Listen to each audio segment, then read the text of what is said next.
வருகை தந்திருக்கின்ற மாணவ செல்வங்கள், ஆசிரியர் பெருமக்கள், ஒரு மிகப்பெரிய ஒரு வாய்ப்பு. ஒரு மாடல் ஸ்கூல், எடுத்துக்காட்டு ஸ்கூல் மாதிரி ரொம்ப அழகாக அதை செஞ்சு கொடுத்திருக்காங்க. அவங்க சொல்லும்போது இதை ஆரம்பிக்கும் போது எங்க பேசிக் எஸ்டிமேட் 3 கோடியில் தான் நாங்க ஆரம்பிச்சோம். எனக்கு அது 7 கோடியை கடந்து போகும்போது செய்யறோம் நிறைவா செஞ்சுதாமே என்று இன்னைக்கு 7 கோடியும் இன்றைக்கு இந்த கவுண்டம்பாளையம் பகுதியை சார்ந்திருக்கின்ற இந்த பள்ளிக்கு செஞ்சதுக்கு உள்ளபடியே முதல்ல என்னுடைய நன்றியை நான் தெரிவிச்சுக்கிறேன். நான்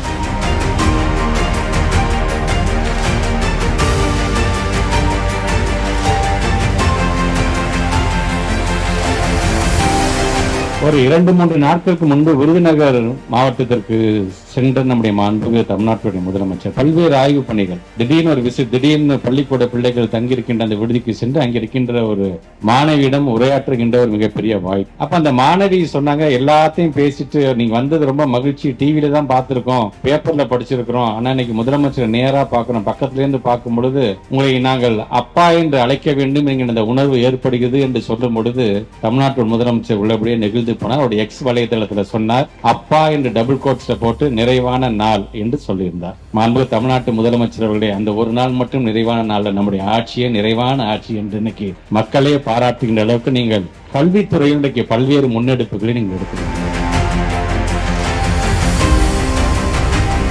எங்களை பொறுத்த வரைக்கும் நாங்கள் பள்ளிக்கல்வித்துறை தான், பள்ளிக்கல்வித்துறை சார்ந்திருக்கின்ற அமைச்சர் தான். நாங்கள் அரசாங்கத்திற்கு வருவாயை ஈட்டி தருகின்ற துறை எங்களுடைய துறை அல்ல. வருவாயை ஈட்டி தருகின்றதற்கு பல அமைச்சர்கள் இருக்கின்றார்கள், பல துறைகள் இருக்கின்றது. எங்களை பொறுத்த வரைக்கும் பள்ளி என்று வரும்போது நம்முடைய மாண்புமிகு தமிழ்நாட்டுடைய முதலமைச்சர் சட்டமன்ற வரலாற்றிலே இல்லாத அளவுக்கு 44,042 கோடி ரூபாயை ஒதுக்கீடு செய்கிறார் என்று சொன்னால், கல்வியில் செய்கின்ற முதலீடு என்பது நல்ல சமுதாயம் என்கின்ற வட்டியை பெற்று தருவதுதான் எங்களுடைய முதல் கடமை. அந்த கடமையை இன்னைக்கு நாங்கள் செய்து கொண்டிருக்கின்றோம்.